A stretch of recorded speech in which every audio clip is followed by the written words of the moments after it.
What it is, y'all, it's your old boy Pilkin. Episode 6 of Daima just dropped a little bit earlier, and we need to talk about this. Now, first of all, if you guys haven't subscribed, make sure you guys do so. We're going to be covering this every week so long as Daima is dropping, and let's just honestly get into it. Now, one thing I like to do, and often I get sidetracked by just the plot synopsis, is my overall ratings of the episode.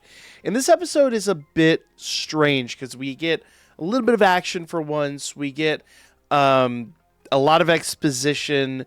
It's really hard to rate this on certain grounds. I will say right out of the gate, animation-wise, I'm going to give this a solid 9. When the animation was on point, it was absolutely on point. For those of you guys that follow some of my other channels, I've been a little nitpicky on anime that is edited on the animated on the twos. Not going to get overly into what that kind of is, but the animation quality here is absolutely great. And Toei is clearly putting a lot of effort and a lot of drive behind this. The scenes with exposition are really well framed. You have a lot of scenes here where there's a lot of tension and a lot of things happening, and those are all framed very well. So by and large, the way the shots are done, the way everything is I guess choreographed, is all extremely well done. So solid 9 in the animation. Very, very happy about it. Plus the animation quality is I'm going to argue better than Super. That might be, okay, better than as. I don't want to even say Super on average because they had their lows were really, really low, but their highs were also really, really high. We have not had a low episode yet. Everything is really well done. They're using CGI where they need to, not necessarily where they want to. Just everything is really well done. Solid 9 in animation. Very, very happy with it. Sound design, I'm going to give an 8. Very, very well done. I feel like there are some dead spots in the, musically or in the sound effects or whatever. I do appreciate they're using some of the old school sounds and things like that, so it's a very comfortable Dragon Ball ambience. But I can't help but feel like there's something missing there. There's some X factor. I can't quite put my finger on it, but there's something that I'm lacking, and I'm kind of wanted out of this episode that I think was in the previous episodes. But nevertheless, still not a bad score. Very, very happy with that. I am enjoying the story, but I'm going to give the story an 8 once again because I feel like we're getting, I almost want to say too much lore. We're 6 episodes in, and they're still hitting us with brand new lore and brand new things that, it makes sense to a point, but a lot of it is just, it's getting to the point where there's too much, right? The plot and everything needs to move a little further and a little faster, in my opinion. Not altogether mad about it, just it feels a bit drawn out for my taste. 6 episodes in, I would expect us to be a little further down the plot line. Now, we are starting to figure out what's going on with Glorio, and we're getting some very, once again, classic, comfortable tropes. So I guess we should go ahead and get into the synopsis. Overall, though, I'm going to give the episode an 8.5. I think that's a fair assessment for this episode. It is not the best episode that we've had so far, but it is not the worst either. And everything is, in my opinion, well above average. So, very, very good there. So, when we left off last, Goku and crew were basically crashing. The ship was just going down. And we find out, as they kind of alluded to last time, it's because the ship is overloaded. And when they crash down, I love the little gag here. Goku's stomach starts growling. Now, I thought he was going to be like, man, I'm hungry. Because that's classic Goku. No, Goku's straight up, I gotta take a deuce. I'm going to catch y'all in a minute. No tact, no nothing. Just, I got to go drop one. I'll be back in a minute. I want to be mad at him, but I kind of can't, it is what it is. But now, while he's gone, very conveniently, but classic anime, classic media in general, these guards show up. And Pansy has this like necklace around her neck, and they talk about the different demon realms that all these guys are from. You're starting to get a little bit of the demon realm caste system and all of that. And they scan her like necklace, and they're looking for Goku. Like, Goku is now wanted, and I mean, it makes sense. He's been doing nothing but causing havoc since he got there. But I mean, essentially, you know, we now know that Goku is a wanted man, and that's kind of to be expected. There's no two ways about that. He's just, problems follow Goku. We get a little bit of lore, a little bit more lore about the Grand Kai, the Glins, his people. They're plants, apparently. They're born from trees. So our takeaway here is the Elder Kais are fruit. Or vegetables. I'm going to say fruit. I'm gonna say they're fruit. This is my intrusive thoughts. I now want to bite into the Elder Kai. Like, would he be sweet? Would he be bitter? Would he be tart? I mean, me? Just me? Am I alone? Just saying. So we get a whole bunch of just this really crazy lore. And basically, Goku and crew basically have to crash for the night. Now, we saw, I think it was in the intro.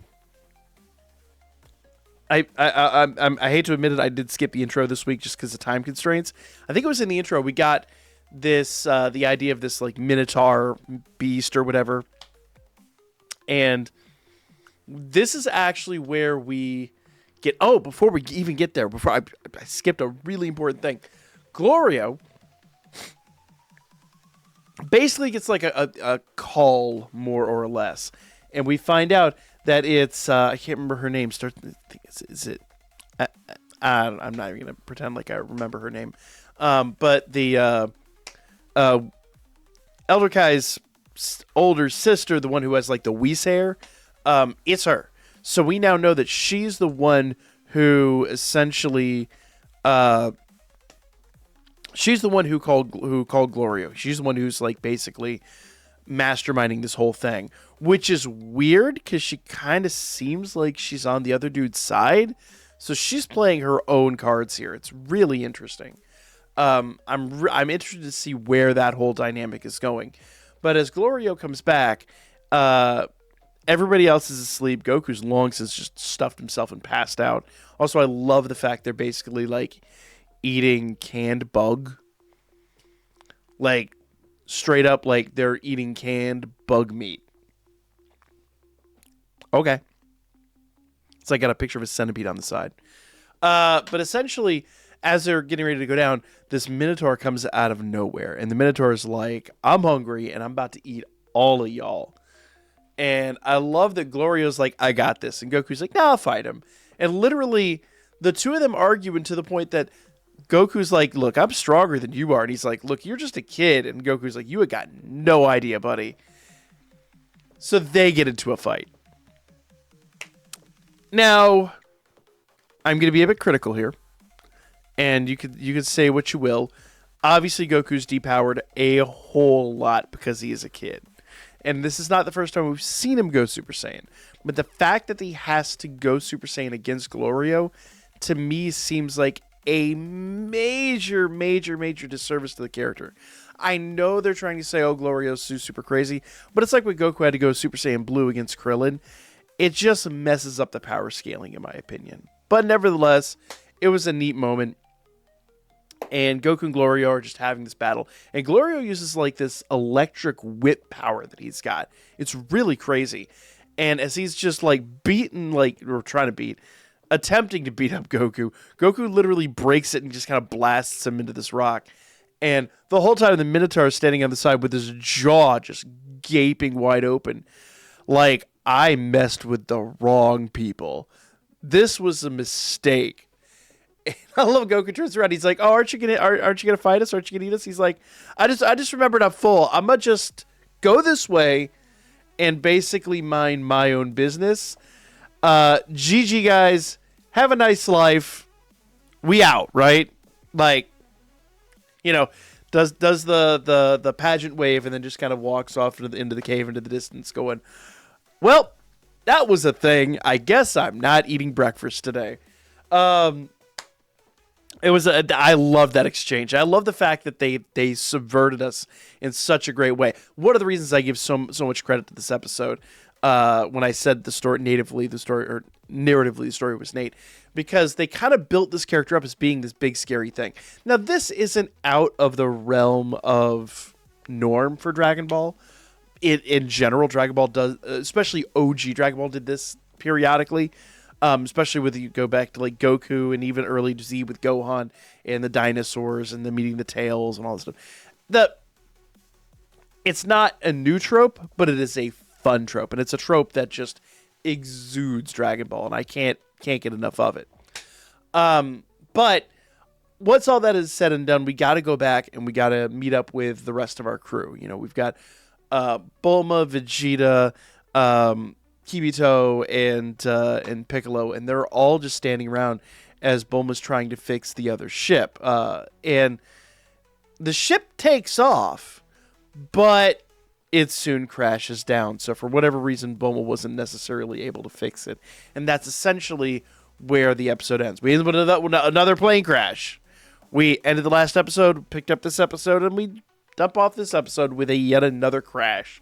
So it'll be interesting to see how everything plays out from this point going forward. Also, funny enough, I don't think we mentioned anything in the first few episodes where we found out that Mr. Popo has horns. I'm guessing he's from the demon realm as well. They never really mention or talk about it, but I don't think we've even talked about it. But he's got the pointy ears. He's got the horns. I'm guessing he's from the demon realm. That, or maybe he's from Otherworld. It's really hard to tell. I mean, he could be, because, Kami back in the day would go visit Goku up, basically was like his advisor back when he was, the first time he kind of died. So it's hard to tell, what's going on there, what's what, but just a very interesting addition there. Nevertheless, let me know what you guys thought of this episode. I want a little bit more from the story. I want the story to progress. I feel like we're starting to drag our feet a little bit. So I am going to be a little bit harsh on this episode with that, with my narrative score, but where it was great, it was great. Where it kind of drug its feet, we still got interesting stuff. It's just, you're creating a lot of lore for characters that we've known for years now, and you can't do that for 10 episodes. Like, we really need to progress the plot at this point. But that's my opinion. Let me know what you guys thought, as always, and I'll be back with more coming up real soon.